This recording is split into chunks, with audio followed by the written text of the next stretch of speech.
Welcome. In the last session, I started discussing the four classes of kingdom fungi, and among these four classes, we have seen only Phycomycetes in the last session. And now, in this session, I'm going to discuss the remaining three classes, that is Ascomycetes, Basidiomycetes, and then Deuteromycetes. So let's start this session with Ascomycetes.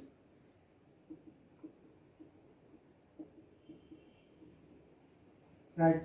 So here the members of this group Ascomycetes, they are commonly called sac fungi. So the members of this group are commonly called sac fungi. So why they are called sac fungi, I will shortly come to that point. Okay. Right, the next one, the majority are of multicellular. So the majority of members belonging to this group Ascomycetes, they have a multicellular body. So the majority are multicellular and a few are unicellular. So we know that the meaning of multicellular and unicellular. So if the body of the organism is made up of many cells, then it is multicellular. And if the body is made up of only one cell, then the condition is unicellular. Right. So next, the next point, they are saprophytic. So they are saprophytic organisms. We know already what we mean by saprophytes, right? And some are decomposers. So some are decomposers and some are coprophylus and parasitic. So they are parasitic and also Coprophylus.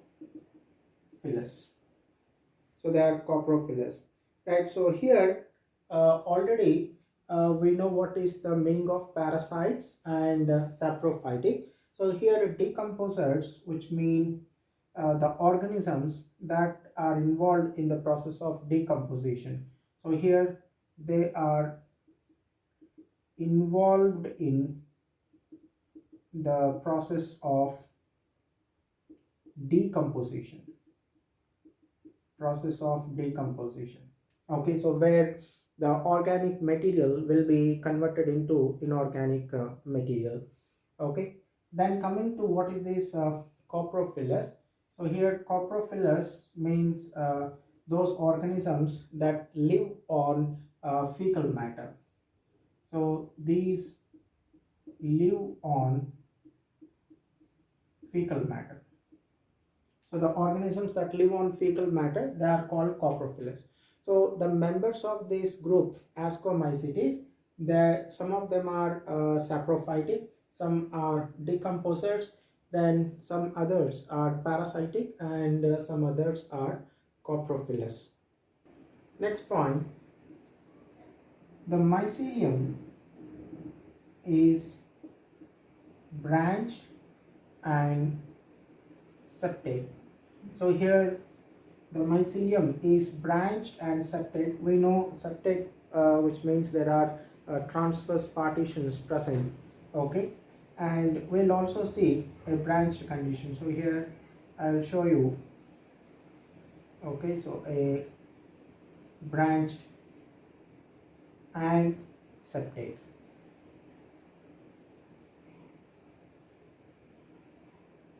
Okay, so this is how a branched septate mycelium looks like. So this is branched and septate.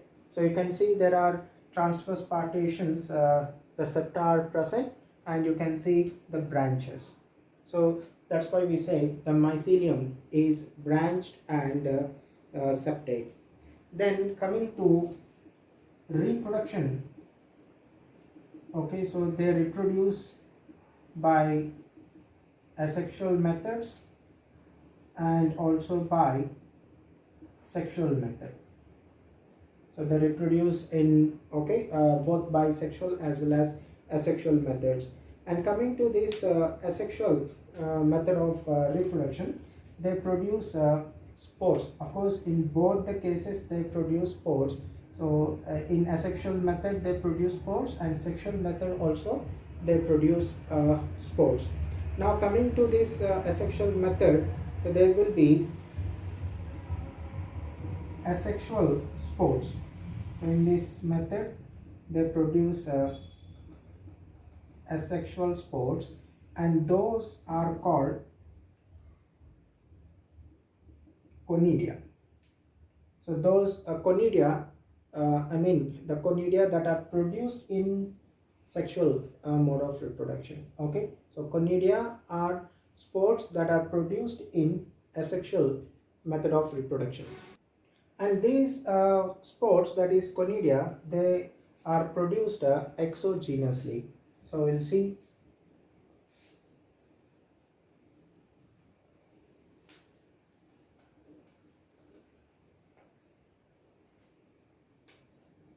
Right, the conidia are produced exogenously. Right, so let's see how they are produced. So here we know the mycelium is a interconnected network, of course, of a hyphae. So this is a hyphae, all the hyphae, and they are interconnected, and this is mycelium. So during reproduction, so some of these hyphae will be growing vertical. So they will be growing vertically. You can see here they grow vertically, and they will be having branches. You can see here they have branches, and on these branches we see the spores produced. Okay, so these are all spores produced.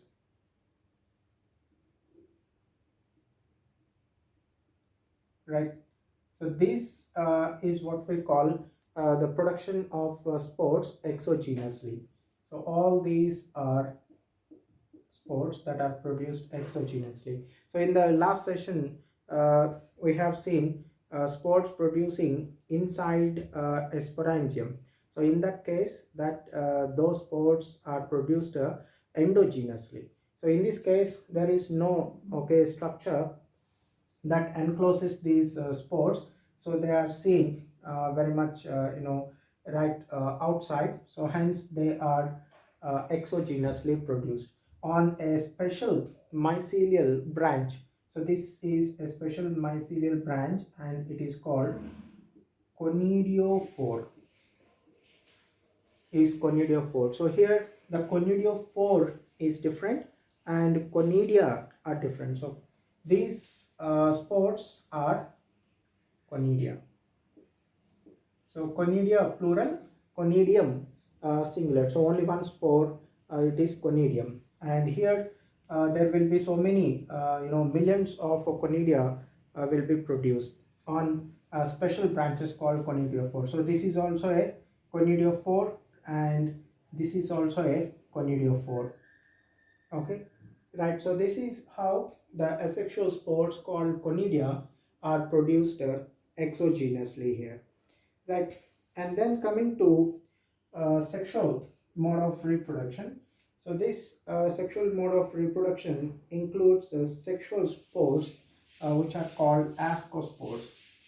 So the sexual spores, so those sexual spores are called ascospores. Okay, so these ascospores are produced in sexual reproduction, while conidia are produced in asexual reproduction. Okay, and these ascospores are produced endogenously. So ascospores are produced endogenously. So they are produced endogenously in a sac-like structure. In a sac-like structure. So that is called ascus.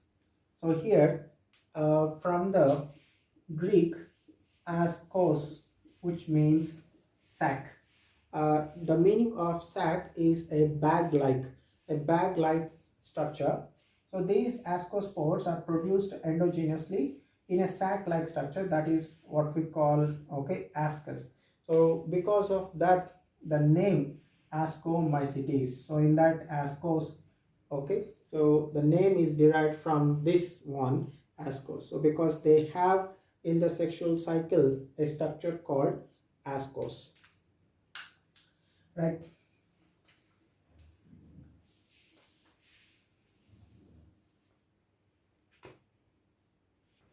So let's see how this ascus is.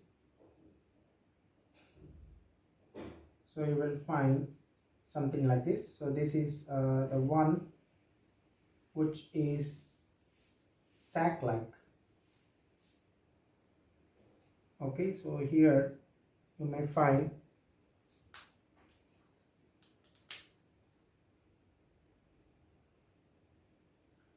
so these are structures called asci. Asci is a plural word. Ascus, singular. So this is how you see.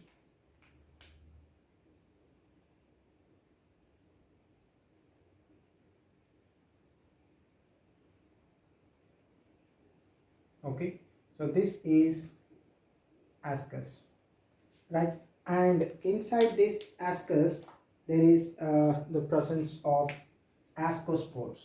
So these are ascospores present inside,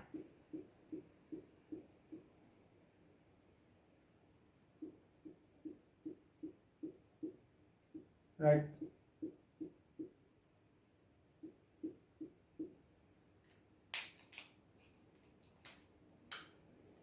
So these are ascospores. Okay, right? So this is how we see in case of ascomycetes.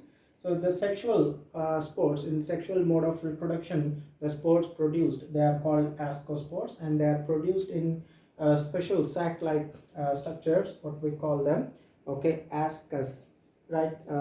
Plural is asci, okay? And as they are produced inside, then it's called endogenously. So here there is a difference. In case of sexual spores, they are produced endogenously. In case of asexual spores, that is conidia, they are produced exogenously. And these asci are arranged in a fruiting body, and that is called ascocarp. So this is the ascocarp, and that consists of the asci, and that consists of ascospores, right? So that's about some characters of ascomycetes. Now let's see the examples. So in this case, an example, neurospora. Neurospora.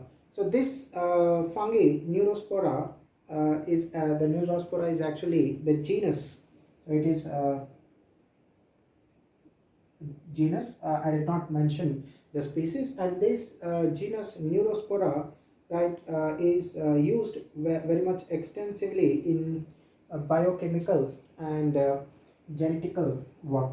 So this is used in biochemical and genetic works. So especially in the research, so most of the scientists like to work with this neurospora. So they select this neurospora, and then they do this biochemical and genetic researches right on this genus, that is Neurospora. Next, so there are morels and truffles. So these morels and truffles are considered as delicacies. So delicacies, which means they are used as a food, and they are tasty, and in many regions they like to use this fungi who belong to this group Ascomycetes, the morels and truffles, right, in preparing various dishes. Okay, so that's morels and truffles. Now let's see some other examples that includes here. Okay, Aspergillus.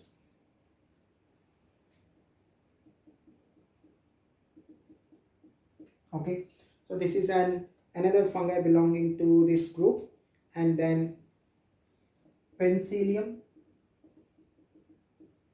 right, and then Saccharomyces, right. So this Saccharomyces is the scientific name of yeast, and this is a unicellular fungi. So remember, in the beginning I have told you that this group also includes a few members are unicellular. Okay, so this is an example for that. Okay, unicellular, okay, fungi. So this is a unicellular fungi, right. So that's about some examples of this group Ascomycetes. All right, so I forgot to tell you one more example and one more point here. Okay, so one more example. Okay, take down claviceps. So one more example, claviceps, and here this penicillium is a fungus from which we get antibiotics. Okay, so penicillium, so we get antibiotic, and its name is penicillin. So penicillin is the name of that antibiotic that we obtain it from this fungus called penicillium. So right, so that's all about the Ascomycetes. Now let's see about Basidiomycetes.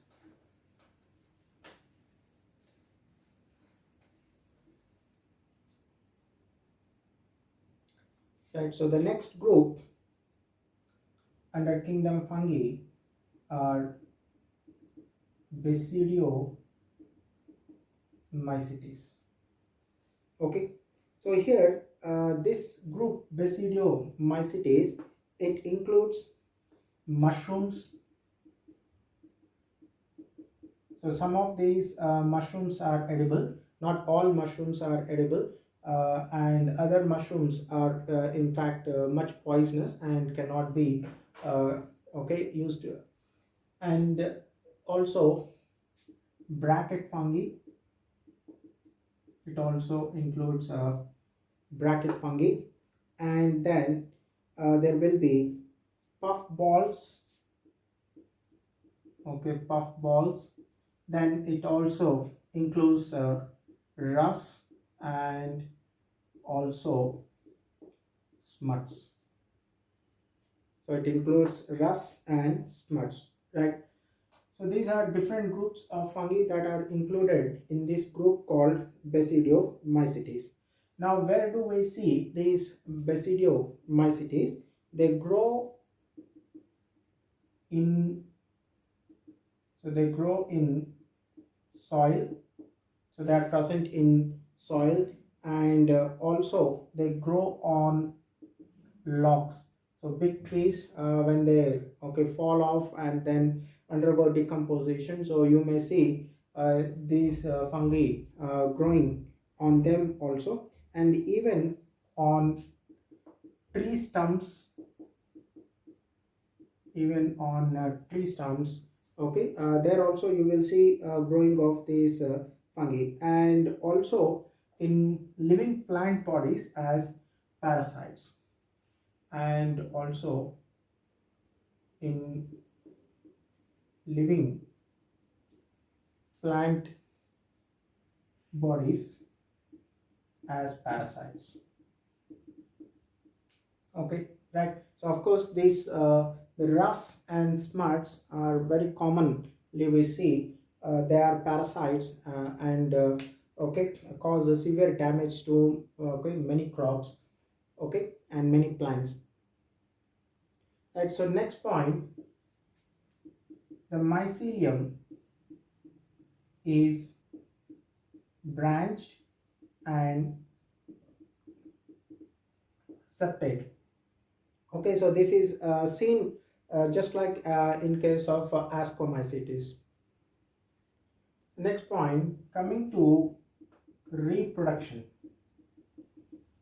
So here there will be vegetative reproduction. So seen in this group of organisms, and this vegetative reproduction will be by fragmentation. Okay, and then coming to asexual spores are not generally found. So we don't see generally the presence of these asexual spores. And coming to sexual reproduction, so this sexual reproduction is by plasmogamy. So I hope in our last sessions we have understood what is the meaning of plasmogamy. So plasmogamy is right fusion of cytoplasm. So fusion of cytoplasm, and this plasmogamy, it takes place. So the plasmogamy, it occurs between two vegetative or somatic cells of different strains or genotypes. So different strains or genotypes. So here vegetative or somatic cells, when we see in a multicellular organisms, we find two types of cells. So there will be somatic cells and okay, reproductive cells or the sex cells, so which are involved in the process of reproduction. So other than that, whatever that the body consists of, they are all called like vegetative or somatic cell. So the body of an organism that is made up of many cells, and all those cells that make up the body, so they are called vegetative or somatic cells. And the cells that are involved in the process of reproduction, so they are called sex cells. So in a organism you will find mainly two types of cells, that is somatic cells and reproductive cells. Okay, that part we'll see it later.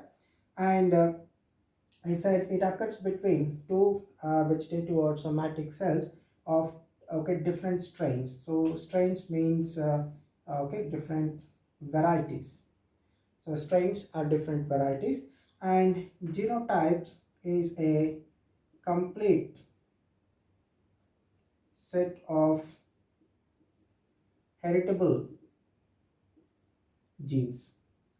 So a complete set of heritable genes. Heritable, which means those genes that pass from the parents to offspring. Okay, so they are called the complete set of heritable genes is what we call genotypes, right? And of the strains, that the meaning of strains, there are different varieties. Usually the reproduction doesn't take place between the similar strains, because that will not produce the variations okay, or the differences. So right, we'll see all those what is these variations and what are all these genotypes and all in our coming sessions. We will learn all these words in our coming sessions in detail. Okay,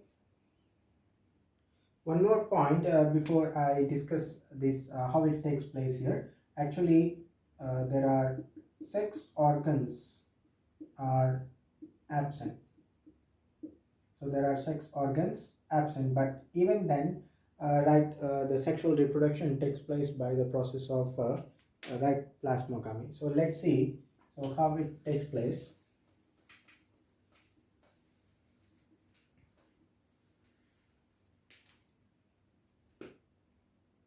Right, so let's see here. So two cells, two somatic cells fusing, okay, vegetative cells or somatic cells. So they fuse, and here this is the nucleus. So when they fuse, that results in the formation of a dikaryotic phase. So that results in the formation of dikaryotic phase. So these are two somatic cells of different strains or genotypes. Okay, so now this dikaryotic phase, of course, later it develops into a basidiocarp. So this basidiocarp is the fruiting body. So like we see in case of a mushroom. So in case of mushroom, so we see,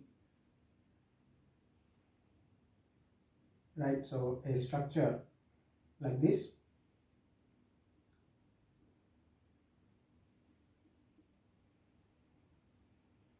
Okay, so this is in case of a mushroom, how we see this is the stipe or the stalk, and here we find the structures called gills, and this is a cap. And when we see, so this is actually the basidiocarp, the fruiting body. So this is the fruiting body in which the spore formation takes place. Now if I see this a gill, so it may be showing a structure like this.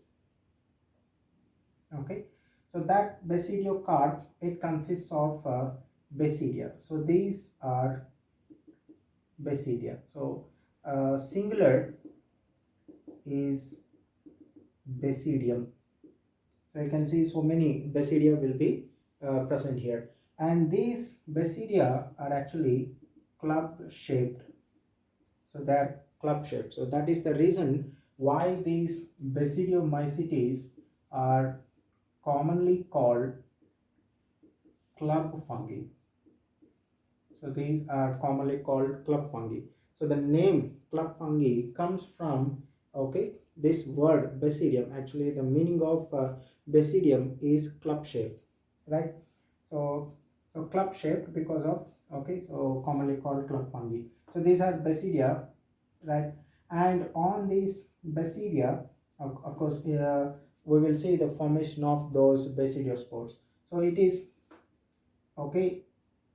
in the basidia, karyogamy and meiosis takes place.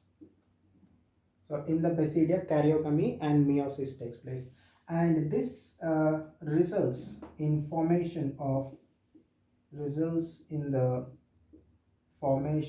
of 4